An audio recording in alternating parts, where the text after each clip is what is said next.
தமிழன் தொலைக்காட்சி நேயர்களுக்கு வணக்கம். நம் அரசியல் அரங்கம் நிகழ்ச்சிக்கு நம்முடன் இணைந்திருப்பவர் Tamil Nadu electricity board employees union சங்கத்தின் மாநில பொதுச் செயலாளர் சேக்கிலார் அவர்கள் நம்முடன் இணைந்திருக்கிறார். அவரை அன்புடன் நம் நிகழ்ச்சிக்கு வரவேற்போம். வணக்கம் சார். வணக்கம் சார். எப்படி இருக்கீங்க? நல்லா இருக்கேன் சார். நீங்கள் எப்படி இருக்கீங்க? நல்லா இருக்கேன் சார். எலக்ட்ரிசிட்டி மின்சாரம் அப்படின்னாலே இன்றைக்கு மின்சாரம் இல்லாமல் ஒரு நிமிஷம் கூட நம்மளால் இருக்க முடியாது. அப்படி ஒரு கட்டமைப்பில் நம்ம இருந்துகிட்டு இருக்கோம். ஏன்னா ஒரு காலத்தில் சிம்லி விளக்கில் வாழ்ந்தோம் அப்படின்றதெல்லாம் நம்ம கேட்டிருப்போம், பார்த்துருப்போம். உங்கள் வயசுக்கு நீங்கள் அதை கண்டிருப்பீங்க. இப்போ மின்சாரம் இல்லைன்னா ஒரு நிமிஷம் வீட்டில் இருக்க முடியாது, எங்கேயுமே இயங்காது, உலகமே இயங்காது, ஸ்தம்பித்து போயிடும். அப்படியேப்பட்ட மின்சார தேவை இப்போது நமக்கு இருக்குது. அந்த ஒரு டிபார்ட்மெண்ட்லேருந்து நீங்கள் வந்திருக்கீங்க. அதுவும் அந்த ஊழியர்களோட சங்கத்தோட மாநில பொதுச் செயலாளர் இருக்கும்போது உங்களுக்கு மின் தேவைகள் பற்றியும் அதோடைய நிறைய விஷயங்கள் உங்களுக்கு நீங்கள் அறிந்து தெரிந்திருப்பீங்க. அதை நீங்கள் நம்மக்கிட்ட சொல்லலாம். நேயர்களுக்கும் அதை பற்றி தெரியும். உங்களுக்கு என்னென்ன மாதிரியான தேவைகள் இருக்குது அரசுக்கிட்ட நீங்கள் இதன் மூலமாக வெளிப்படுத்தலாம். சொல்லுங்கள் சார். நல்லது சார். இப்போ நீங்கள் குறிப்பிட்டு சொன்னது போல் மின்சாரம் இல்லாமல் இருக்க முடியாது. இது ஃபேக்ட். கண்டிப்பாக. ஒரு காலத்தில் மின்சாரத்தை நுகர்வது என்பது ரொம்ப அரிதாக இருந்தது. ஒரு 50 வருடத்துக்கு முன்னாடி பார்த்தீங்கன்னா மின்சாரத்தை பெரும் பணக்காரர்கள் தான் பண்ண முடியும். அப்போ எங்கேயோ ஒரு இடத்துல உற்பத்தி இருக்கும், யாரோ ஒருத்தருக்காக மின்சாரம் வரும், அப்படி இருந்தது. இப்போ நிலைமை தலைகீழாக மாறி எல்லா இடங்களிலையும் மின்சாரம், எல்லா தொழிலுக்கும் மின்சாரம். அப்போ இது ஒரு மிகப்பெரிய சேவை துறையாக இது இருக்கிறது அப்படின்னா நம்ம எடுத்துக்க முடியும். மக்களுக்கும் நாட்டுக்கும் பயன்படக்கூடிய ஒரு பொருளாக அது இருக்குன்னா அது சேவை துறை. இதுலயும் பலாயிரம் கோடி வருவாயும் ஈட்டக்கூடிய ஒரு துறையாகவும் இதை பார்க்கப்படும். ஒரு புறம் வருமானமும் இருக்கு, ஒரு புறம் மக்களுக்கு சேவை செய்யக்கூடிய நாட்டுக்கு இன்றியமையாத ஒன்று அப்படி எடுத்துக்கொள்ள. கண்டிப்பா. அப்போ இந்த மின்சாரம் உருவாகுது, விநியோகம் பண்றோம், மக்கள் நுகர்வார்கள்னா அதுக்கு ஒரு சட்டத்திட்டங்கள் இருக்குல்ல, இந்திய அரசியலமைப்புக்கு உட்பட்டு சட்டத்திட்டங்கள் இருக்குல்ல. இப்போ மின்சார சட்டம் கொண்டு வந்ததற்கு பிறகு இந்திய தேசம் முழுவதும், குறிப்பாக தமிழகம் மட்டுமல்ல இந்திய தேசம் முழுவதும் எல்லா இடங்களிலும் விளக்கு எரியணும், எல்லா இடங்களிலும் தொழில்துறை வரணும், எல்லோருக்கும் மின்சாரம் கிடைக்கணும், இலகுவான முறையில் மின்சாரத்தை நுகரக்கூடிய வகையில் இருக்கணும். இப்போ சாதாரண வீட்டுக்கு மின்சாரம் எடுப்பது மட்டுமல்ல, ஒரு தொழில் தொடங்குறாங்க, இலவசமாக உடனடியாக சிரமம் இல்லாமல் மின் இணைப்பு கிடைக்கணும். அவங்க எல்லாருமே ரொம்ப ஈஸியாக இந்த இது போய் சேரணும், ஈஸி ஆக்சஸிங் வேணும், கிடைக்கணும். எவ்வளோ மின்சாரத்தை அவர்களுக்கு தேவைக்கு ஏற்ப நுகரக்கூடிய சக்தி இங்கே இருக்குதா என்பதை பார்க்கணும். இதெல்லாம் ஒரு கட்டமைப்புக்குள்ளே இருக்கு. கண்டிப்பாக. இது இலகுவாக நுகர்வது என்பது விலை சம்பந்தப்பட்ட விஷயங்கள்லையும் இருக்கு, சட்டத்திட்டத்திற்கு உட்பட்ட தொழிற்சாலைக்கு ஒரு மாதிரியான கட்டணங்களும், இல்லங்களுக்கு ஒரு மாதிரியான கட்டணங்களும், விவசாயிகளுக்கு ஒரு மாதிரியான கட்டணங்களும் ஒரு மாற்றி இருக்குது. இப்போ கட்டண விகிதங்கள் நிறைய இருக்கு. வீட்டுக்கு உபயோகத்துக்கு கொஞ்சமாக வாங்குறோம், தொழிற்சாலைகளுக்கு ஆலைகளுக்கு கொஞ்சம் அதிகமாக வாங்குவாங்க, விவசாய முன்னோர்களுக்கு இலவசமாக இருக்கு. இப்போ குறிப்பாக நம்ம தமிழகத்தில் 100 யூனிட் இலவசமாக மின்சாரம் எல்லா வீட்டுக்கும் இருக்கு. அடிப்படையாக மக்களுக்கு அது ஒரு பெரும் பயன்படக்கூடிய ஒரு வகையிலே இருக்கு. இன்று எந்த அளவிற்கு மின்சாரத்தை மக்கள் நுகர்கிறார்களோ, தேவைக்கு ஏற்ப எல்லா வகையிலும் பயன்படுத்த முடிகிறதோ, இதில் சில நெருடல்கள் ஏற்படுத்தக்கூடிய வகையில் மத்திய அரசினுடைய சட்ட திருத்தங்கள் இருக்கு. எந்த மாதிரியான நெருடல்கள்லாம் இருக்கு சார் மத்திய அரசு சட்டத்தில்? என்ன அவங்க கொண்டு வராங்கன்னா, மின்சார சட்ட திருத்த மசோதா 2025 இந்த குளிர்கால கூட்டத்தொடர், மழைக்கால கூட்டத்தொடர் பாராளுமன்றம் நடந்துட்டு இருக்குல்ல, இதில் அதுக்கான நிலைப்பாடுகள் இருக்கு.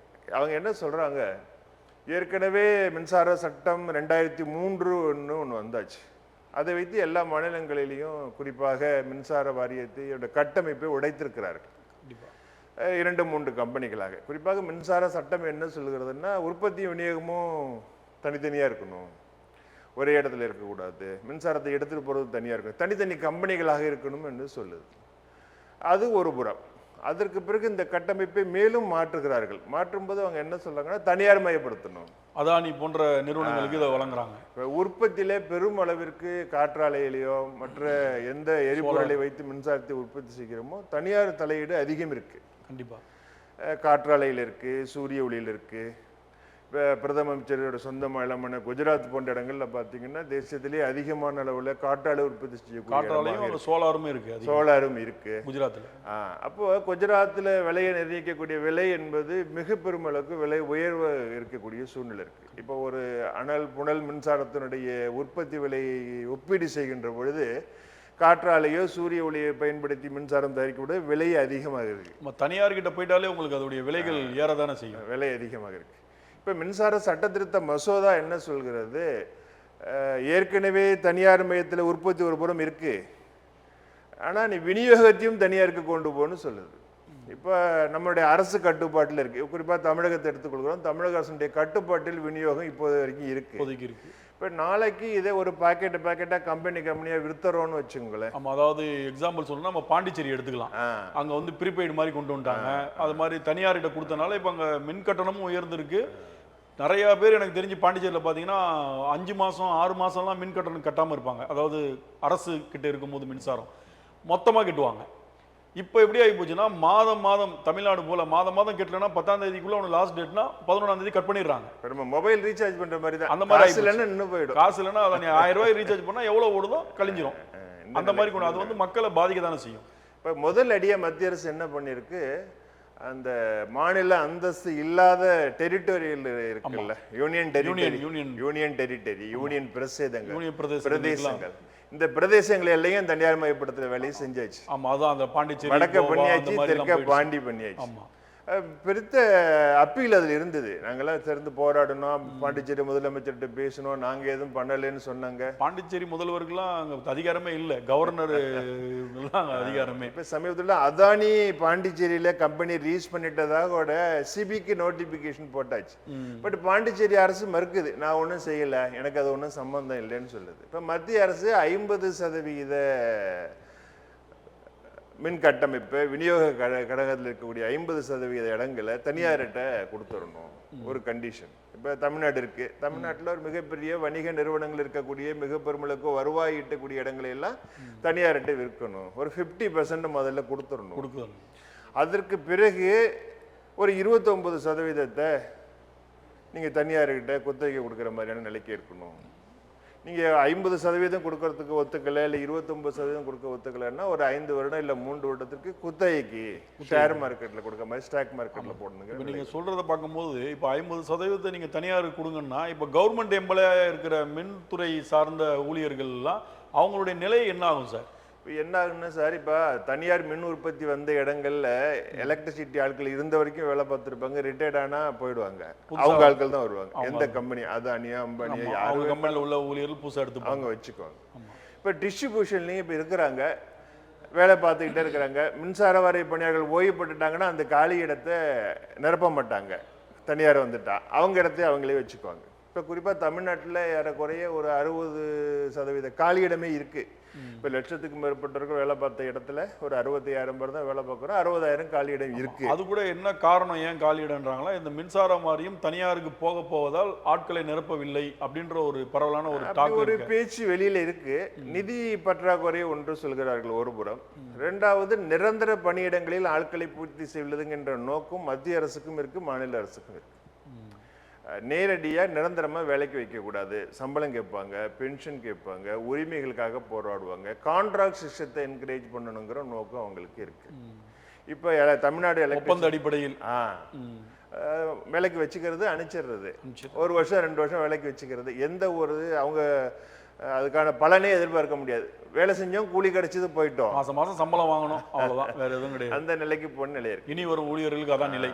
இப்போ தமிழ்நாட்டில் ஒரு 50,000க்கு மேற்பட்ட காலியிடம் இருக்குது. அது ஃபீல்டில் ஒரு 35,000 காலியிடம் இருக்குது. நாங்கள் கூட ஒரு ஆல்டர்னேட்டிவ் சஜஷன் சொன்னோம். அது மிக பெருமளவுக்கு பொருள் செலவு இல்லாமல் இந்த காலியிடங்களை பூர்த்தி செய்வது. இப்போ 2 நாளைக்கு முன்னாடி எலக்ட்ரிசிட்டி போர்டில் ஒர்க் லோடு டிஸ்கஷன் இருந்தது. அதில் கூட எங்களோட ஆல்டர்னேட் ப்ரொபோசலில் சொல்லியிருக்கிறோம்.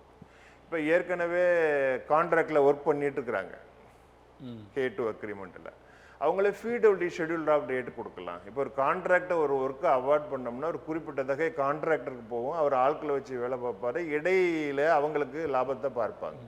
அதே ஆட்களை எலக்ட்ரிசிட்டி போர்டு நேரடியாக வைத்து வேலைக்கு வந்துட்டா சம்பளம் குறைவாக இருக்கும், மின்சார வரத்துக்கு செலவனும் குறையும். ஒரு 10,000 பேர்கிட்ட வேலை பார்க்குறாங்க, அவர்களை அந்த கான்ட்ராக்ட் ஃபீடபிலிட்டி ஷெட்யூல் ரேட்டே இருக்குது, ப்ரிஸ்கிரைப்ட் ரேட், அதில் ஃபிக்ஸ் பண்ணிக்கலாம், அவங்கள வேலைக்கு வச்சுக்கலாம்னு சொல்கிறோம். ஒரு 10,000 கேங்மேன் ஏற்கனவே வேலை பார்த்துட்டு இருக்காங்க. எலக்ட்ரிசிட்டி போல கேங்மேன் ஒரு போஸ்ட் இருக்கு. ஆமாம், கண்டிப்பாக. ஃபீல்ட் டெஸ்ட்டுக்கு கீழே லோயர் கேட்டகரியில் அவங்களுக்கு 15,000 ரூபா தான் கன்சல்டன்ட் பே.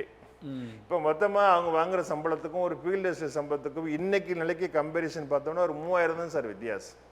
அவ்வளவுதான். ஆமா, ஒரு 10,000 பேருக்கு ஒரு ஆளுக்கு 3,000 ரூபா ஒரு மாசத்துக்கு தான் வித்தியாசம். ஒரு வருஷத்துக்கு 36,000 ரூபா. அப்ப 10,000 பேருக்கு எவ்வளோ? இதை கன்வெர்ட் பண்ணினா அந்த வேக்கண்ட்ல ஃபில் பண்ணிக்கலாம். அப்ப அந்த கேங் மணி எதுக்கும் யூட்டிலைஸ் பண்ண முடியல. அவங்க எடுத்ததுக்கான வேலை வேறு, நமக்கு இருக்கக்கூடிய தொழில்நுட்பம் சார்ந்த வேலைகள் வேறு. நேரடியாக அவங்கள அந்த பணிக்கு அமர்த்த முடியல. இப்போ அந்த பணிக்கு அதில் அமர்த்திக்கலாம். ஒரு 5,000 கேங்மேன் எடுத்து பர்மனன்சி பண்ணாமல் வச்சிருக்கு, வேலை கொடுக்காம.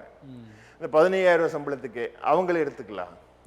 ஒரு ஆல்டர்னேட்டிவ் சஜஷன் சொல்கிறேன். இப்போ ஒரு 30,000 வேகன்சி இருக்குது, ஃபில் பண்ண வேண்டியிருக்கு. இன்புட்டுக்காக நீங்கள் வெளியில் போய் தேட வேண்டாம், இருக்கிறதையே பயன்படுத்திக்கோங்க. டெக்னிக்கல் படித்தவங்க, ஐடி படித்தவங்க ஒரு 10,000 பேர் அப்பாயின்மெண்ட் பண்ணுங்க. இதை வேகன்சியை ஃபில் பண்ணிட்டீங்கன்னா நமக்கு ரெவன்யூ லாஸ் இருக்காது. ஆனால் நீங்கள் சொல்கிறதெல்லாம் கரெக்ட் சார். ஆனால் ஒரு சிலருடைய குற்றச்சாட்டு என்னவா இருக்குன்னு பார்த்தீங்கன்னா, இப்போ தமிழக அரசுன்றதுல எல்லா மாநிலத்திலையும் அரசு ஊழியராக இருக்கக்கூடிய இந்த இபியில் இருக்கிறவங்களாம் கூப்பிட்டா உடனே கம்ப்ளைண்ட்டுக்கு வரமாட்றாங்க. இப்போ மத்திய அரசு தனியாருக்கு கொடுத்ததுக்கப்புறம் கம்ப்ளைண்ட் கொடுத்தா உடனே வந்துடுறாங்க அப்படின்ற ஒரு பரவலான ஒரு குற்றச்சாட்டு இருக்குது. இதுக்கு நீங்கள் என்ன சார், என்ன மாதிரி பதில்? பொதுவாக மக்கள்கிட்ட அப்படி ஒரு எண்ணம் இருக்கலாம். ஒரு பொதுத்துறை நிறுவனத்தில் இருக்கும்போது தான் அவருடைய பணிகள் சரியாக இருக்கும். இப்போ ஒரு உதாரணத்துக்கு நீங்கள் கேட்டதுக்கு சொல்கிறேன். மும்பை இருக்குது. ஒரு 15 வருடத்திற்கு முன்னாகவே அங்கே ப்ரைவேட்டைஸ் பண்ணியாச்சு. மகாராஷ்டிரா ஸ்டேட் எலக்ட்ரிசிட்டி போர்டில் மும்பை பண்ணியாச்சு. ஆமாம். இப்போ மும்பையில் மகாராஷ்டிரா ஸ்டேட் எலக்ட்ரிசிட்டி போர்டோட ஹெட் ஆஃபீஸும் இருக்குது, அம்பானி குரூப்போட ஆஃபீஸும் இருக்குது. அங்கே மும்பை சிட்டியில் எலக்ட்ரிசிட்டி டிஸ்ட்ரிபியூட் பண்ணக்கூடிய இடத்துல அம்பானி குரூப்பு, அதானி குரூப் இருக்குது. இயற்கை சீற்றம் வருது, இப்போ மிகப்பெரிய வெள்ளப்பெருக்கு. 5 நாட்கள் மும்பை நகரம் தண்ணியில மூழ்கி நிற்குது. மின்தடை ஏற்பட்டது, எந்த இதுவுமே இல்லை.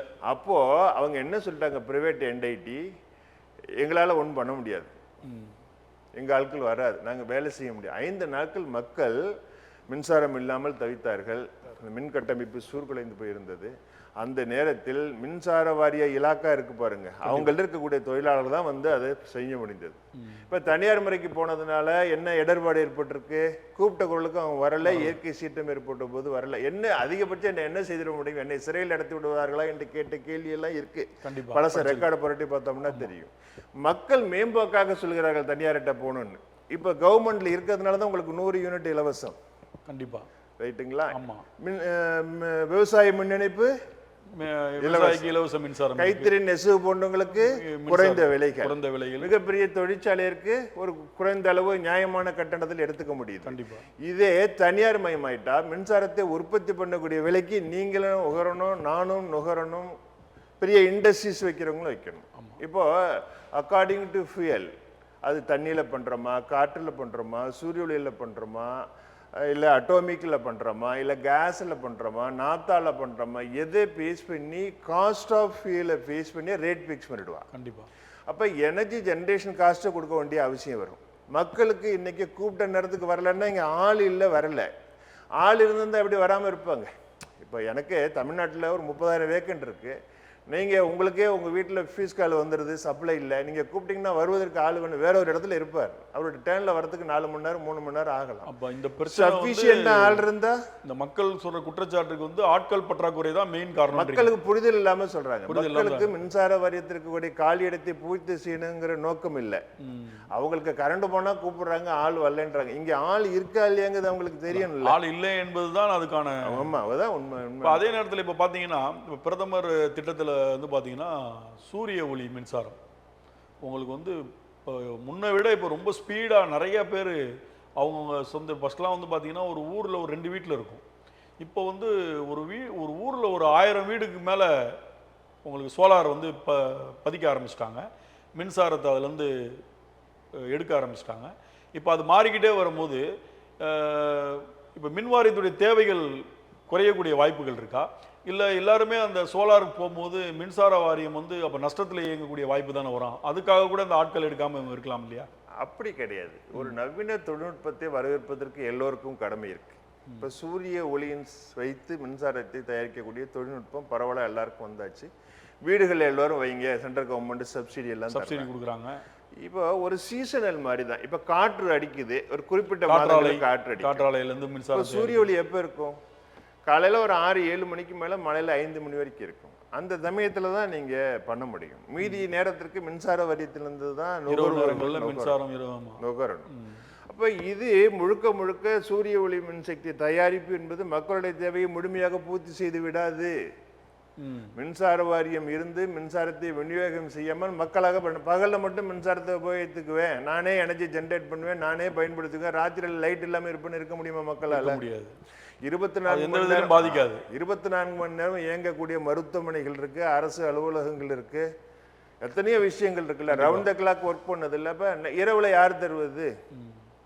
இரவுல யார் தருவது? சூரிய ஒளியை பயன்படுத்துவது சரி, அதுக்கான மக்கள் கொண்டு வருவது சரி.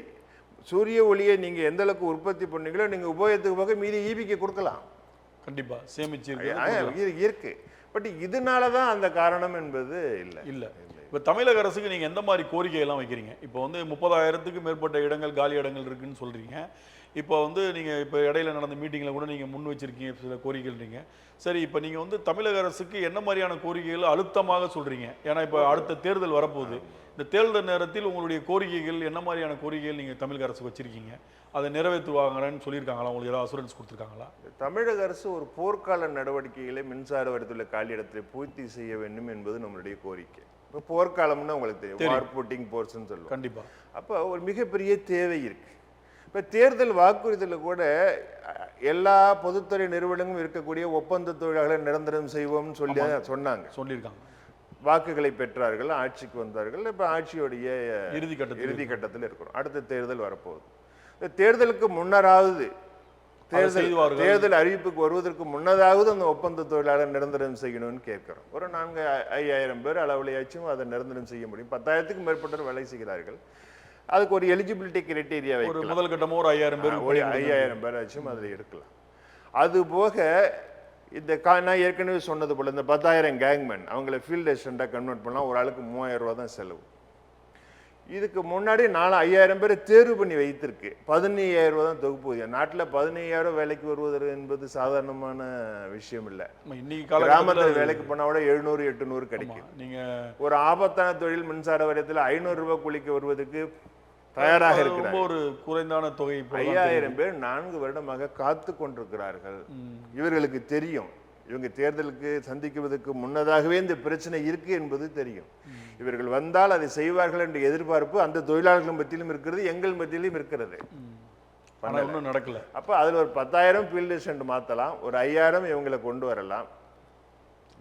ஒரு 6 மாதங்கள் நடக்கக்கூடிய வாய்ப்புகள் இருக்கு. நம்புறீங்களா? இன்னும் 6 மாதம் இருக்கு தேர்தலுக்கு, 5 மாதங்கள். இது நடக்கும் அப்படின்ற அரசு நினைத்தால் அடுத்த நிமிடம் செய்துவிட முடியும்ல. ஆமா, கண்டிப்பா. நேற்று கூட பத்திரிகை செய்தியில நான் பார்த்தேன், அந்த ஓய்வூதிய திட்டம் குறித்து ஆலோசனை தலைமை செயலகத்தில் நடக்குது. அப்போ அதுவும் தேர்தல் வாக்குறுதியில் இருக்கு. நாங்கள் வந்தா பழைய ஓய்வூதியம்.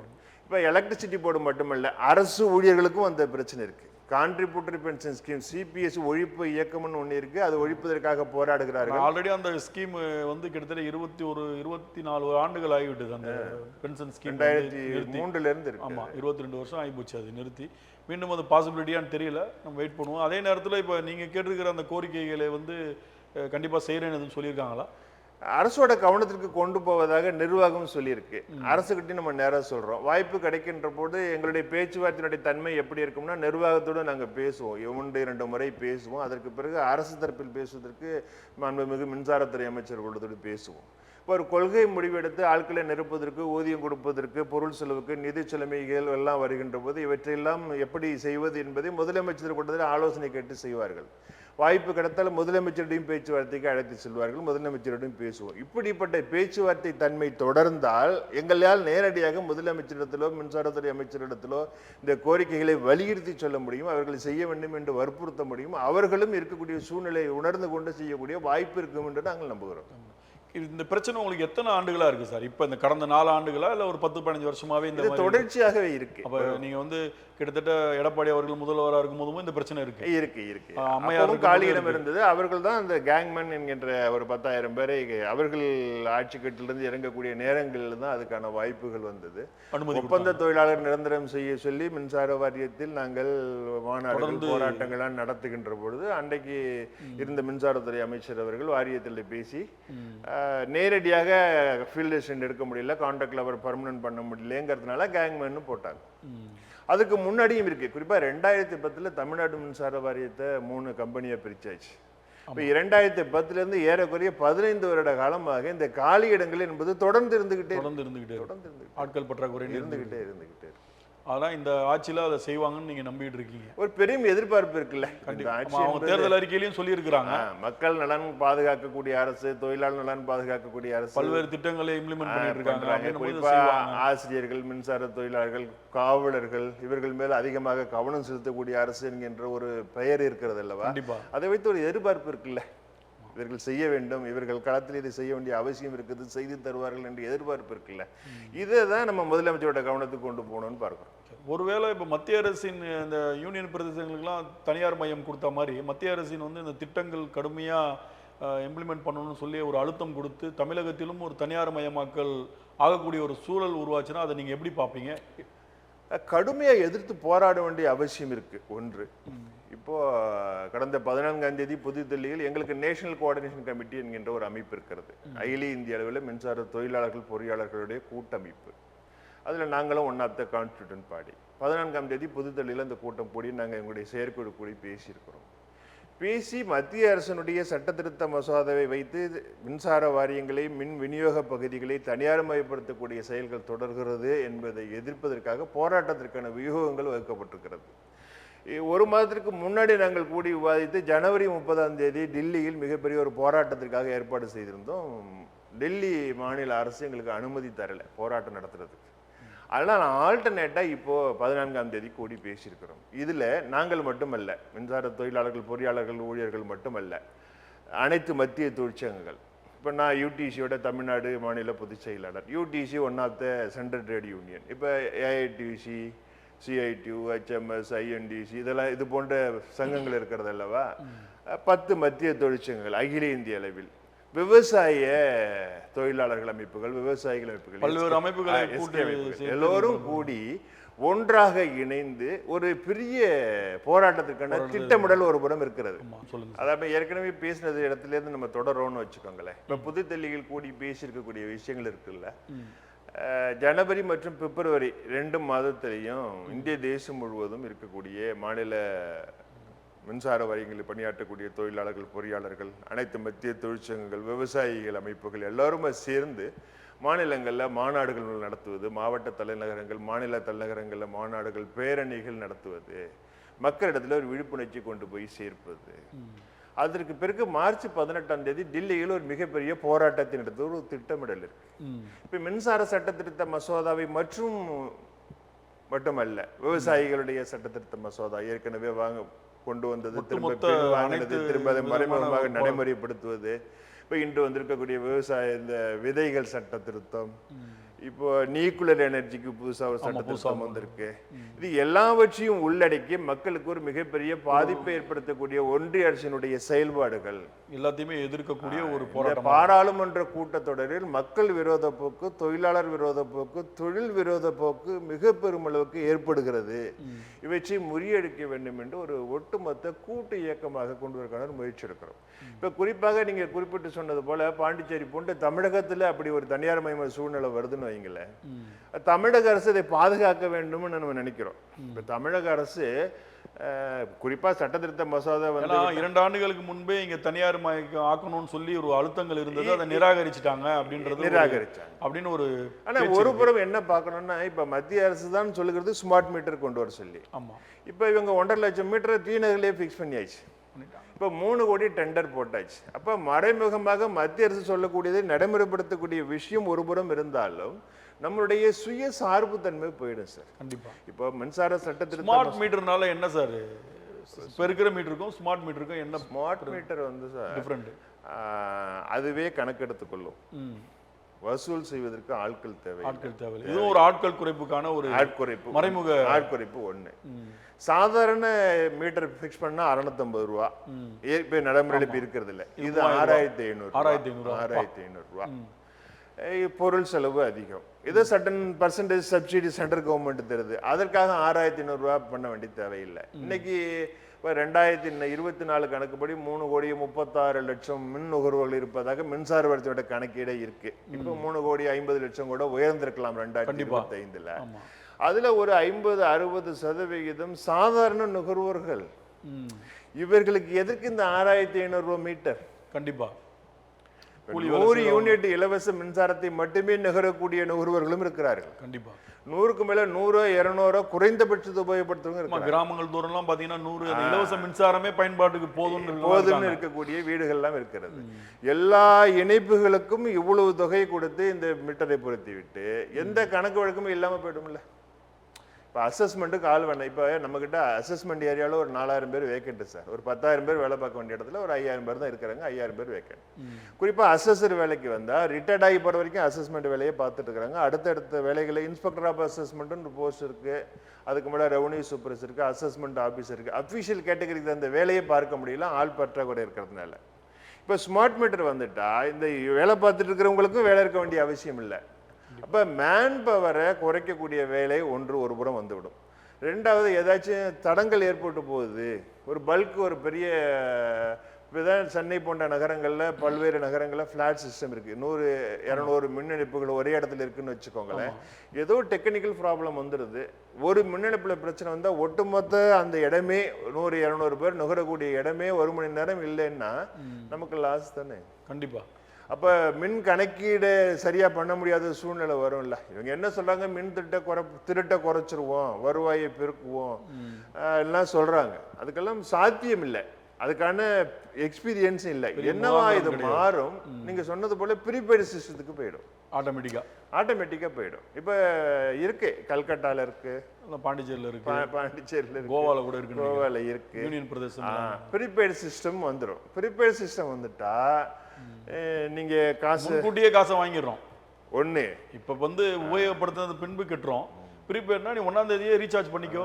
சாதாரண 100 யூனிட் இலவசம் மட்டுமே நம்பி இருக்கக்கூடிய சாதாரண அடித்தட்டு மக்களுடைய நிலை என்ன ஆகுது? பாதிக்கப்படுவாங்க கண்டிப்பா. சாதாரண கிராமப்புற மக்கள் படிக்கிற பள்ளிக்கூட காலங்கள்ல, பரீட்சை காலங்கள்ல, தேர்வு நேரங்கள்ல ரீசார்ஜ் பண்ண காசு இல்லைன்னா என்ன பண்ண முடியும்? அன்றாடம் உழைத்து பிழைக்கக்கூடிய தொழிலாளர்களுக்கும் விவசாய தொழிலாளர்களுடைய குடும்பங்கள் என்ன நிலையாகும்? இது நீங்க சொல்றது கரெக்டான விஷயம் தான். இதே நேரத்தில் சார், இந்த பொதுக்கூட்டங்கள், அரசியல் கட்சிகள் போடக்கூடிய பொதுக்கூட்டங்களில் பார்த்தீங்கன்னா எப்போதுமே மின்சாரம் ஜென்ரேட்டரோ வச்சு எடுக்கிறது இல்லை. அந்த கூட்டங்கள் போடும் இடத்துல இருக்கிற டிரான்ஸ்ஃபார்மர், அந்த இபி பாக்ஸ்னுவாங்க, அதுலேருந்து தான் எடுத்து அந்த கூட்டமே நடத்துகிறதா பல்வேறு குற்றச்சாட்டுகளும் ஃபோட்டோ ஆதாரங்கள், வீடியோ ஆதாரங்கள்லாம் இருக்குது. இப்போ இந்த மீட்ரு வரும்போது அந்த இது தடுக்கப்பட வாய்ப்பு இருக்குல்ல சார்? அந்த மாதிரி மின் திருட்டு தடுக்கிறதுக்கான வாய்ப்பு அது நீங்கள் தான் சொல்கிறீங்களே, நேரடியாக டிரான்ஸ்ஃபார்மர்லேருந்து எடுக்கிறாங்கன்னு. ஆமாம். இப்போ வீட்டில் தானே மீட்டர் ஃபிக்ஸ் பண்ண, அது நிறைய புகைப்படங்கள் டிரான்ஸ்ஃபார்மரில் ஃபிக்ஸ் பண்ண முடியாதுல்ல. டிரான்ஸ்ஃபார்மரில் மீட்டர் கொண்டு ஃபிக்ஸ் பண்ண முடியாது. ஒன்று அவர்களாக மாறிக்கொள்ள வேண்டும், அப்படி இல்லை ஜென்ரேட்டர் பயன்படுத்தணும். மின்சார வாரியத்தை மீட்டர் போறதுனால அது மின்சார வாரியத்தை பொறுத்த வரைக்கும் விழிப்பா இருப்பாங்க. யாரும் அது மாதிரி பயன்படுத்தக்கூடாத அளவுக்கு பாதுகாப்பு முறைகள்லாம் கையாள செயற்பாடுகள் இருக்கு. பல்வேறு தொலைக்காட்சிகள்ல செய்தியா வந்திருக்கு, பேப்பர்ல வந்திருக்கு. இந்த கூட்டம் நடந்து முடிஞ்சோன்னா பாருங்க, மின்சாரம் எங்க இருந்து எடுத்திருக்காங்க பாருங்கன்னு ஒரு போட்டோ போடுவாங்க. அதெல்லாம் பார்த்துருக்குறோம். அதன் அடிப்படையில் தான் அந்த கேள்வி நான் உங்களுக்கு கேட்டேன். இல்லை, இந்த மீட்டர் பொறுத்தவரைக்கும் அதற்கும் சம்பந்தம் இல்லை. இந்த மீட்டர்னால் அதை தடுத்து விட முடியாது. ஒரு கால் நீங்கள் சொல்வது போன்ற நடப்பது உண்மையாக இருக்கக்கூடிய பட்சத்தில் ஒரு சில இடங்களில் அதை சிலர் செய்கிறார்கள் என்கின்றது உறுதிப்படுத்தக்கூடிய சூழ்நிலை இருக்குமேயானால் இதால அதை தடுக்க முடியாது.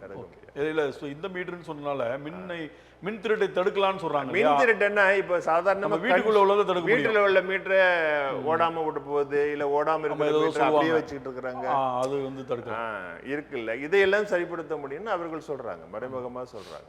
ஆனா நீங்க உங்களுடைய கோரிக்கைகள் மின் வாரியம் தனியார் மயமாக்க கூடாது, தனியார் காலத்திலும் கூடாது, பொதுத்துறையிலே இருக்கணும், தரமான சேவை செய்யணும். அரசு இதை கையில் எடுத்து நம்ம ஊழியர்களுக்கான கொண்டு போய் சலுகைகளையும் பணி நிரந்தரத்தையும் செய்யணும்ன்றது உங்களுடைய. வேகன்சி ஃபில் பண்ணாதானே சார் பண்ண முடியும்? கண்டிப்பா. வேகன்சி ஃபில் பண்ணாம எப்படி பண்ண முடியும்? அதுதானே ஆதாரம். ஆமா.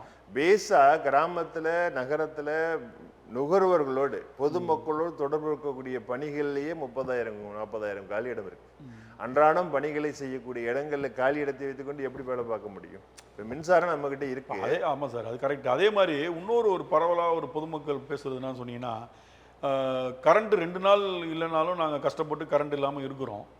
ஆனால் 30ஆம் தேதி பில் கட்டணும் அப்படின்னா ஒரு நாள் தள்ளி போயிட்டா ஃபீஸை பிடிக்கிட்டு போயிடுறாங்க.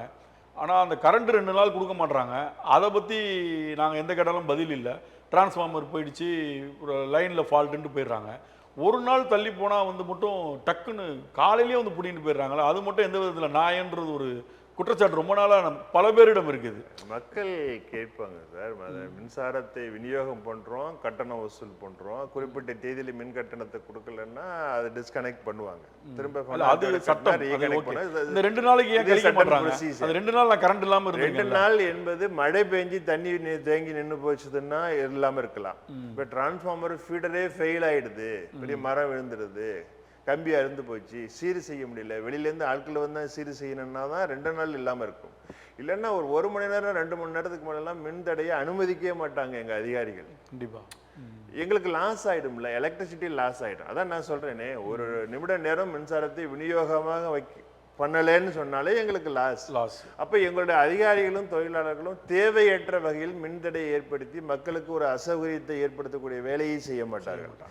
எவ்வளோ ஆட்கள் பற்றாக்குறை இருந்தாலும் வேலையை உடனுக்குடனே செஞ்சு மக்களுக்கு சேவை செய்ய தானே பார்க்குறோம். இப்போ எங்களுடைய கிளைமே மக்களுக்கு தரமான சேவையை செய்ய வேண்டும், அரசுக்கு நற்பெயர் கிடைக்க வேண்டும். அரசாங்கத்தில் பொறுப்பில் இருக்கிறவங்களுக்கு மின்சார பிரச்சனை இருக்குன்னு சொன்னால் ஒரு தலைவலி தானே சார். அது எங்களுக்கு என்ன நெருக்கடி இருந்தாலும் எங்களுடைய தொழிலாளர்களும் அதிகாரிகளும் எல்லாவற்றையும் பொறுத்து கொண்டு மக்களுடைய சேவையை சரி செய்வதனால தானே அரசாங்கத்துக்கு பிரச்சனை இல்லாமல் இருக்கு. அரசாங்கத்துக்கு பிரச்சனை இல்லாமல் இருக்கு, அதுக்கான வருவாயும் வந்துகிட்டு இருக்கு. இப்போ கூட நீங்க 4 நாளைக்கு முன்னாடி பத்திரிகையில் பார்த்துருப்பீங்க, மின்சாரத்தினுடைய நட்டம் குறைஞ்சிருக்குது என்று சொல்கிறார்கள். கண்டிப்பா 1 லட்சம் கோடி கடனில் இருக்கக்கூடிய, கடனில் மூழ்கி இருக்கக்கூடிய நிறுவனம் என்கின்ற சொல்லக்கூடிய ஒரு செயல் இருக்கிறது. கொரோனா காலத்தில் பேண்டமிக் பீரியடில் இது லாஸ் மேக்கிங் கம்பெனின்னு டிக்ளேர் பண்ணினாங்க. மின்சார வரித்திருக்கக்கூடிய தொழிலாளர்களுக்கோ அதிகாரிகளுக்கோ அலுவலர்களுக்கோ சம்பளம் கொடுப்பதிலிருந்து இதர சலுகைகள் தருவதற்கு நிதி சம்பந்தப்பட்ட எதுவாக இருந்தாலும் டிக்ளேர் பண்ணாங்க. அரசாங்கத்தோட அனுமதி இல்லாமல் செய்யக்கூடாதுன்னு உத்தரவு போட்டாங்க. வந்து கொரோனா டைம்ல தான் அதிகமான மின் கட்டணம் வசூலாச்சு. எல்லாருமே வீட்டுல இருந்தாங்க, மின் விநியோகம் அதிகமாச்சு. இப்போ ஒரு 5000 ரூபாய் 2 மாசத்துக்கு கட்டுற ஒரு குடும்பம் ஒரு வீடு பாத்தீங்கன்னா கொரோனா காலத்துல 8000 ரூபாய் 9000 ரூபாய் கட்டினாங்க. இவங்க அந்த கொரோனா காலத்துல தான் இதை வந்து டிக்ளேர் பண்ணாங்க, இது வந்து பெருசா லாபம் இல்லைன்ற மாதிரி. ஆனா அந்த ஆண்டுகள் வந்து பாத்தீங்கன்னா மிகப்பெரிய அளவுல வருவாய். ஒரு வகையில உண்மையும் கூட, எல்லாரும் வீட்டுக்குள்ளேயே இருந்தாங்க, உபயோகம் அதிகமா மின் கட்டணம் சரிவர செலுத்திக்கிட்டு இருந்தாங்க. நானே எடுத்துக்கிட்டீங்கன்னா 6000 ரூபாய் கட்டுறேன்னா 10000 ரூபாய் கட்டணும் கொரோனா டைம்ல. ஒரு புறம் சரியாகத்தான் வந்தது. அது என்ன செய்திருக்கிறார்கள்னா, நிதி நெருக்கடியை அன்றைக்கு இருக்கக்கூடிய அந்த கொரோனா சம்பந்தப்பட்ட விஷயங்களுக்கு ஏற்பட்டிருக்கக்கூடிய அரசுக்கு ஏற்பட்ட செலவினங்களை ஈடுகட்டுவதற்காக எந்த நிதி சுமையும் சுமத்தக்கூடாது, எங்களுடைய அனுமதி இல்லாமல் செய்யக்கூடாதுன்னு மின்சார வாரியத்திற்கு ஒரு உத்தரவு இருக்கு நிதித்துறையிலிருந்து. அது எங்களுடைய பாணியில் சொல்லணும்னா PP2ன்னு ஒரு உத்தரவு இருக்கு. இன்று வரைக்கும் போய் அரசாங்கத்திட்ட எரிசக்தி துறையிலையும் நிதித்துறையிலையும் அனுமதி கேட்டு நிற்க வேண்டிய அவசியம் இருக்கு. ஊதியம் தரணுமா அங்கே போய் கேட்கணும், ஆட்களை நிரப்பணுமா அங்கே போய் கேட்கணும். இப்போ 4 நாளைக்கு முன்னாடி மின்சார வாரியம் அதிகாரப்பூர்வமாக பத்திரிகைகளுக்கு சொல்லியிருக்கிறது, மின்சார வாரியத்தின் நட்டம் குறைந்து கொண்டே வருகிறது. இப்போ நட்டம் குறைந்துக்கிட்டே வந்தோன்னா லாஸ் மேக்கிங் கம்பெனி இல்லை. இப்போ மின்சார வாரியத்தை சுதந்திரமாக செயல்படுவதற்கு அனுமதிக்கணும்ல எனர்ஜி டிபார்ட்மெண்ட்டும் ஃபினான்ஸ் டிபார்ட்மெண்ட்டும். அதை ரத்து செய்ய வேண்டும் என்று கேட்குறோம். PP2 என்கிற ஒரு உத்தரவு இருக்கிறது. அரசாங்கம் பேண்டமிக் பீரியடில் போட்ட எல்லா ரெஸ்ட்ரிக்ஷனையும் லிஃப்ட் பண்ணியாச்சு. எல்லாத்தையும் லிஃப்ட் பண்ணிட்டாங்க தமிழக அரசாங்கம். எந்த நிதி சுமை சம்பந்தப்பட்ட விஷயங்களுக்கு நிறுத்தினாங்களோ எல்லாத்தையும் லிஃப்ட் பண்ணியாச்சு. இப்போ வெரி பர்டிகுலராக எலக்ட்ரிசிட்டி போல அந்த உத்தரவு மட்டும் வைத்துக்கொண்டு மின்சார வாரியத்தை சுதந்திரமாக செயல்பட விடாமல் முடக்குகிறார்கள். முடக்குவது யார் சார்? நிதித்துறையும் எரிசக்தி துறையும். அது தமிழக அரசா மத்திய அரசா? தமிழக அரசு சார்ந்திருக்கக்கூடிய நிதித்துறையும் எரிசக்தி துறையும். இப்போ வந்து பார்த்தீங்கன்னா ஒன்றிய அரசு வந்ததுக்கு அப்புறம் பார்த்தீங்கன்னா நிறைய பொதுத்துறை நிறுவனங்கள் வந்து தனியார்மயக்க, எக்ஸாம்பிள் LIC சொல்லலாம். இந்த மாதிரி சில நிறுவனங்கள் சில மாநிலங்களில் வந்து மின்துறையில் இந்த மாதிரி போயிட்டு இருக்கு. அப்போ தமிழகத்திலையும் இதை கொண்டு வரணும்னு ஒன்றிய அரசு நினைக்கும் போது இது வந்து தனியாருக்கு போயிருச்சுன்னா ஒரு காலகட்டத்தில் வேறு வழியே இல்லாமல் தமிழகத்தில் வந்து இப்போ திரும்பி எலெக்ஷன் வருது, எலெக்ஷனில் வேறு ஏதாவது மாற்றங்கள் நடந்து ஒன்றிய அரசின் அழுத்தத்தின் காரணமாக இது தனியார் மயமாக்கலுக்கு போயிடுச்சுன்னா இப்போ இங்கே உள்ள ஊழியர்களின் நிலை, அவங்களுடைய அடுத்த கட்டம் என்னவா இருக்கும் சார்? சம்பளம் அதிகமாகுமா இல்லை இவங்களை வச்சு அவங்க இல்லை? ஊழியர்கள் ஒரு புறம், மக்கள் பல்வேறு இன்னல்களுக்கு ஆளாவார்கள். மக்களுக்கு சரியான தேவைப்பட்ட நேரத்தில் மின்சாரத்தை இலகுவாக கிடைக்காது. 1. 2வது ஆள் பற்றாக்குறை ஏற்படும். எங்களுடைய ஆட்கள் ரிட்டையர்ட் ஆகிட்டாலும் அந்த காலி இடத்தை பூர்த்தி செய்ய மாட்டாங்க, அவங்க தான் வருவாங்க, அவங்க தான் இருப்பாங்க. இப்போ ஸ்மார்ட் மீட்டர் ஃபிக்ஸ் பண்ணுறது அவங்களுடைய ஆட்கள் தான் ஃபிக்ஸ் பண்ணுறாங்க, எங்களுக்கு சம்மந்தமே கிடையாது. அது செப்பரேட்டு ஒரு தனி தீவு போன்று இயங்குகிறது. தனியாகவே ஒரு ஆள்கிட்ட கொடுத்துட்டாங்க, தனி தீவே இயங்குகிறது. எங்களுக்கு அதுக்கு சம்மந்தமே இல்லை. அதிகபட்ச அதிகாரம் எங்களுடைய ஃபோர்மேனுக்கு மீட்டரை சீல் வைக்கிற ஒரு ப்ரொவிஷன் இருக்குது. அது கூட இப்போ அவங்களே பண்ணிக்கிறாங்க. இப்போ பிரைவேட் ஆகிட்டா முழுக்க முழுக்க அவங்களே வந்துடுவாங்க. அதனால மக்களுக்கு இன்னல் வரும், நாட்டுக்கு இன்னல் வரும், மக்களுக்கு கட்டண சுமை அதிகமாகிடும்.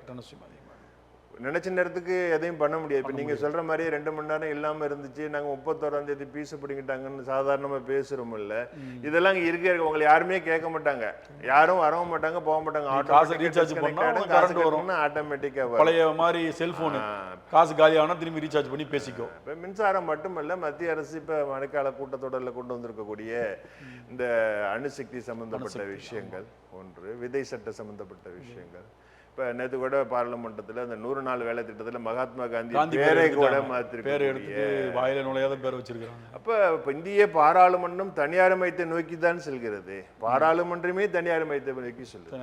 இப்போ அணுசக்தி 2025 கொண்டு வந்து விட்டா சார். மேலை நாடுகள்ல சக்தி எப்போதுமே ஒரு நாட்டோடைய முதுகெலும்பு. அது நம்ம கண்ட்ரோல் இருக்கிற வரைக்கும் தான் நம்ம அதை கரெக்டானபடி நிலைநிறுத்தி, அது வேற ஒரு தனியார் மயமாக்கலுக்கு போகுது, அந்த மாதிரி போயிடுச்சுன்னா அது ரொம்ப அது சார். இப்போ மேலை நாடுகளில் குறிப்பாக ரஷ்யா, ஜப்பான் போன்ற நாடுகளில் அணுவை பயன்படுத்துவதை குறைக்கிறாங்க. உண்மை. அந்த அணுவை பயன்படுத்துவதற்கு பிறகு அந்த கழிவு இருக்கு பாருங்க, பல்லாயிரம் மைல்களுக்கு அப்பால் கடல்ல கொண்டு பெரிய பொட்டிகளை வைத்து புதைக்க வெளியில வர முடியாத அளவுக்கு பண்ண வேண்டியது. அது 0.2 கசிவு ஏற்பட்டாலே சுத்தி இருக்கிற 20 கிலோமீட்டர்ல புல் பூண்டு முளைக்காதுன்றான். இப்ப கூடங்குளம் அணுமின் நிலையம் இப்ப 2000 மெகாவாட் உற்பத்தி தருது. இதை கொண்டு வருவதற்கு முன்னே 25-30 வருடங்களுக்கு முன்னதாக மிகப்பெரிய போராட்டம்லாம் நடந்தது, கொண்டு வரக்கூடாதுன்னு எதிர்ப்பு. கடைசியா தேவை இருந்தது, கொண்டு வந்தாங்க. தமிழகத்துல கல்பாக்கத்தை தாண்டி வேற எங்கேயும் அணு மின்சாரம் இல்ல சரிங்களா? இப்படிதானே கடல் ஓரத்துல தான் வச்சிருக்காங்க. இப்படிதானே இருக்கு. இப்ப நீங்க அணுசக்தியை கொண்டு வருவதற்கு தனியார் மயப்படுத்தக்கூடிய ஒரு சட்டத்திட்டத்தை கொண்டு வந்துட்டீங்கன்னா, காற்றாலை போடுவது போல், சூரிய ஒளி மின்சாரத்தை உற்பத்தி செய்வது போல் பாக்கெட்டை அணுவை வைத்து விட்டால் நம்மை நாமே தற்கொலைக்கு தள்ளிக் கொள்வதற்கு சமமாகிவிடும். விஷத்தை உண்பதற்கு சமம் காற்றுலயே. ஒன்று. ரெண்டாவது, நீங்க காட்டு ஒப்பந்தம் கேள்விப்பட்டிருப்பீங்க, பழசு. ஆமா. அந்த ஒப்பந்தம் ஏற்பட்டால் இந்திய நாட்டினுடைய ராணுவ ரகசியங்களை உளவு பரப்புவதற்கு சாத்தியமாக அமைந்து விடும் கொண்டு ஒரு எதிர்ப்பு இருந்த காலங்கள், பெரிய போராட்டம் அறிக்கைகள். இப்ப நீங்க அணுசக்தி தயாரிப்பை தனியார் மயப்படுத்துவது என்பதை தாராளமா எல்லாம் ஏத்துக்கலாம்னு நினைக்கலாம். அதோடைய மூலப்பொருள் எங்க இருந்து வாங்க போறீங்க? அவன் எல்லா கட்டுப்பாட்டையும் உங்க கைக்குள்ள வச்சுக்குவான். ஆமா. அவனுக்கு தெரியாம நீங்க எதுவுமே செய்ய முடியாது. அப்ப இந்திய நாட்டினுடைய இறையாண்மைக்கு வேட்டு வைக்கக்கூடிய, பாதுகாப்புக்கு வேட்டு வைக்கக்கூடிய, ஜனநாயகத்துக்கு வேட்டு வைக்கக்கூடிய, மக்களை பாதிக்கக்கூடிய செயலாக இது மாறிடும். கண்டிப்பா. இப்ப குறிப்பா இவங்க ஒன்றிய அரசு எதற்காக இந்த வேலையை செய்கிறார்களே தெரியல. அணுசக்தியை கொண்டு வரணும், மின்சாரத்தை காலி பண்ணணும். இப்ப தொழிலாளர் நல சட்டங்களை முடக்கி போட்டாச்சு, 4 சட்ட தொகுப்புல கொண்டு வந்தாச்சு. சங்கம் அமைக்க உரிமை இல்லை, போராடுவதற்கு உரிமை இல்லை, குறைந்தபட்ச கூலி கிடையாது, போராட முடியாது, ஷட் டவுன் பண்ணிக்கலாம். எப்போ வேணாலும் முதலாளி நினைச்சா 300 பேர் வரைக்கும் வேலை பார்க்கக்கூடிய ஒரு நிறுவனத்தை முதலாளி நினைத்தால் எப்போ வேணாலும் க்ளோஸ் பண்ணிட்டு போயிடலாம். இப்போ தொழிலுக்கும் பாதுகாப்பு இல்லை, தொழிலாளர்களுக்கும் பாதுகாப்பு இல்லை. விவசாயிகள் சட்ட திருத்த மசோதா, விவசாயி புதிதாக ஒரு விதையை உற்பத்தி செய்யணும், மாட்டு விதையை கொண்டு வரணும், என்ன பண்ணணும் என்பது விவசாயி தீர்மானிக்கக்கூடிய நிலையை மாற்றி அதுக்கு ஒரு நிறுவனம் பண்ணிக்கும்னு சொல்லக்கூடிய நிலை வந்து, தனியார் நிறுவனத்தை நீ வாங்கிக்கோ, எதை வேணாலும் பண்ணிக்க, யாரு எதை வேண்டுமானால். இப்ப விவசாயியோட உற்பத்தி பொருளை அவனே விளை வைக்க முடியல, விற்க முடியல, யாரோ ஒருத்தன் பண்றான். விதைப்பதற்கும் இந்த நிலை வந்தாச்சு. விதையை தருவதற்கு அவன் தரக்கூடிய விதை தான் நம்ம தரணும், அவன் செய்ய கொள்ளக்கூடியதான் நம்ம செய்யக்கூடிய நிலை வந்தாச்சுன்னா நாட்டினுடைய பூமியுடைய நில ஆதாரமும் கட்டு போவோம், மக்களுடைய விவசாயம் மொத்தமா அழிஞ்சு போகும். இப்போ எல்லா வகையிலுமே இந்த குறுக்கீடுகள் இருக்கு. இப்போ இன்சூரன்ஸ் ஆக்ட் புதுசா இருப்பது. ஆமா. எல்ஐசி ஏற்கனவே இருந்தது, ஜெனரல் இன்சூரன்ஸ் இருந்தது. பல்வேறு காலகட்டங்களில் எவ்வளவோ பிரைவேட் கம்பெனிகள் ஊற்றி மூடிட்டு போயாச்சு. இப்ப தனியார் வங்கிகள் இந்திய தேசம் முழுவதும் தெருவுக்கு தெரு இருப்பது போல இன்சூரன்ஸ்லையும் தனியாரை கொண்டு வரணும்ன்ற இப்ப ஆல்ரெடி நிறைய வந்தாச்சு. இப்ப அதுக்கும் சட்ட திருத்தம் கொண்டு வராங்க. அப்ப மக்களுடைய பணத்தை கபலீகரம் செய்யக்கூடிய வேலையை மத்திய அரசு செய்யுது. இப்ப உதாரணத்துக்கு நீங்க கேஸ் கணக்கே எடுத்து பாத்துக்கலாம். கண்டிப்பா. கேஸ் கொடுக்கும்போது என்ன சொன்னாங்க? மானியம் தரோம். இப்ப வருதா மானியம்? அதுலயும் இன்னொன்னு சொன்னாங்க, வேணான்றவங்க இப்பயே சொல்லிடுங்க, அது இல்லாதப்பட்டவர்களுக்கு அப்படின்ற மாதிரி ஏதோ கணக்கு சொன்னாங்க. பணக்காரங்களாம் அந்த டைம்ல டக்கு டக்குன்னு எனக்கு வேணாம் உனக்கு வேணாம்னாங்க, இவங்க மொத்தமா எடுத்துட்டாங்க. இப்ப கடைமடை பகுதிக்குள்ள கிராமங்கள்ல சேமிப்பு இருக்கும். வீட்டுல பாத்தீங்கன்னா பெண்மணிகள் என்ன வச்சிருவாங்க, அஞ்சலை பெட்டியில வைப்பாங்க, அடுப்பு பணியில வச்சிருப்பாங்க. ஏதோ ஒரு சிரமம் ஏறும்பொழுது அம்மா டப்புன்னு காசு வேணாம் தருவாங்க. இப்ப எல்லாமே வங்கிக்கு போயாச்சு. எல்லா வீட்டுக்கும் வங்கி கணக்கு.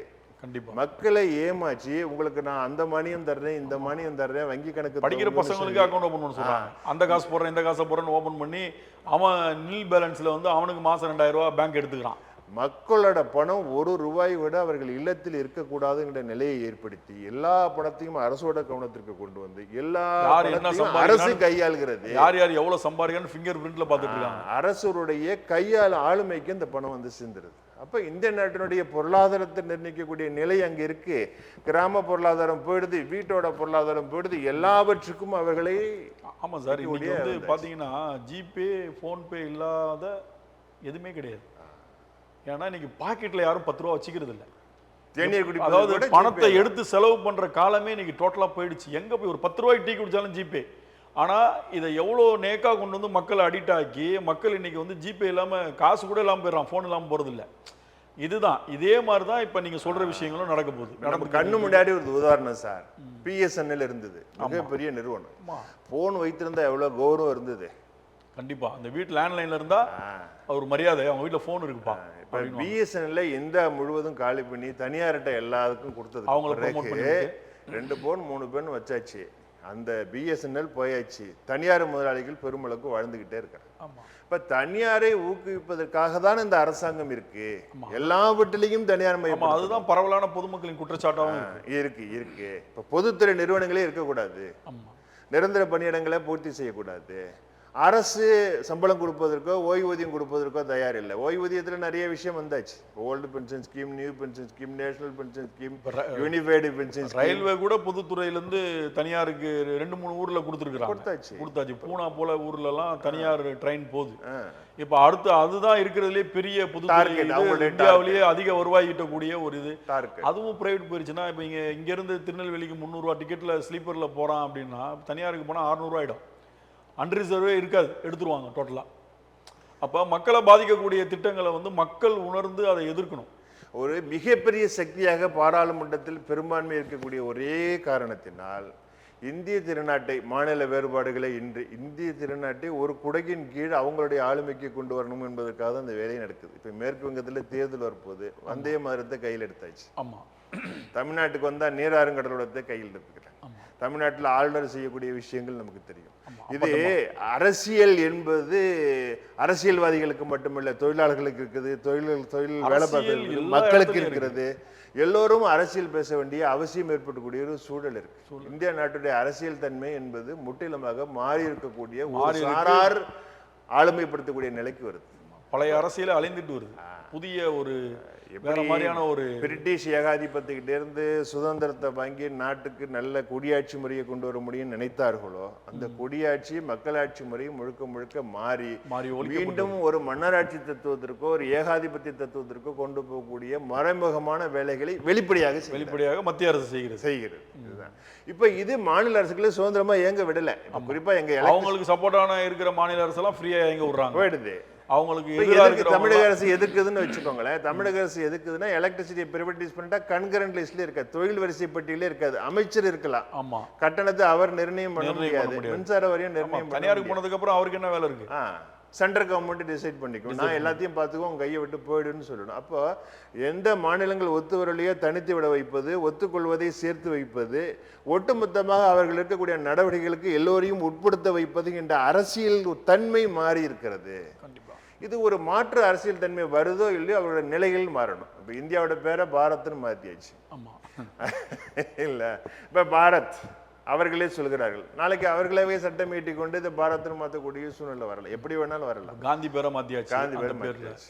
இன்னும் இவங்க மெஜாரிட்டி, இப்போ மெஜாரிட்டியா எல்லாமே இருக்கும்போதுமே இப்படி பண்ணிட்டு இருக்கும்போது இன்னும் பெரிய மெஜாரிட்டியில் வந்தாங்கன்னா எல்லாமே மாறிடும். இன்னும் அவர்களுடைய இலக்கு ஒரிசாவுக்கு பிறகு அவர்கள் விரலை விட்டு சொல்லக்கூடிய நிலைக்கு வந்தாச்சு. எங்களுடைய அடுத்த இலக்கு யாருன்னு சொல்லிருக்காங்க, நீங்க பார்த்துருப்பீங்க. மத்தியருடைய அமித்ஷா அவர்கள் பேசியிருக்காரு, மம்தா பானர்ஜியும் ஸ்டாலின் அவர்களும் அடுத்த வாட்டி நாங்க வந்து உங்களை இது பண்றோம். இந்த 2 இடத்துலையும் சரியான பதிலடி கொடுத்தாங்கன்னா கொஞ்ச நாளைக்கு அமைதியா இருப்பாங்க. இந்த தேர்தல் வந்து திரும்பி மாற்றம் ஏற்படாமல் தொடர்ந்தால் மத்திய அரசு கொஞ்சம் அவங்களுடைய போக்க மாத்துறதுக்கு வாய்ப்பு இருக்கு. அவங்களுக்கு என்னன்னா அந்த பக்கம் ஃபுல்லா மாத்திட்டோம், இந்த பக்கம் எதுவுமே பண்ண முடியல. பெங்களூர்ல இருந்து தெலுங்கானால இருந்து கேரளா தமிழ்நாடு மட்டும் இங்க எல்லாம் அடம் பிடிக்கிறாங்களேன்றது அவங்களுக்கு ஒரு மிகப்பெரிய ஒரு பின்னடைவு தான் அது காட்டுது. அதோடைய ஆதங்கம் தான் அமித்ஷாவுடைய அந்த பேச்சு.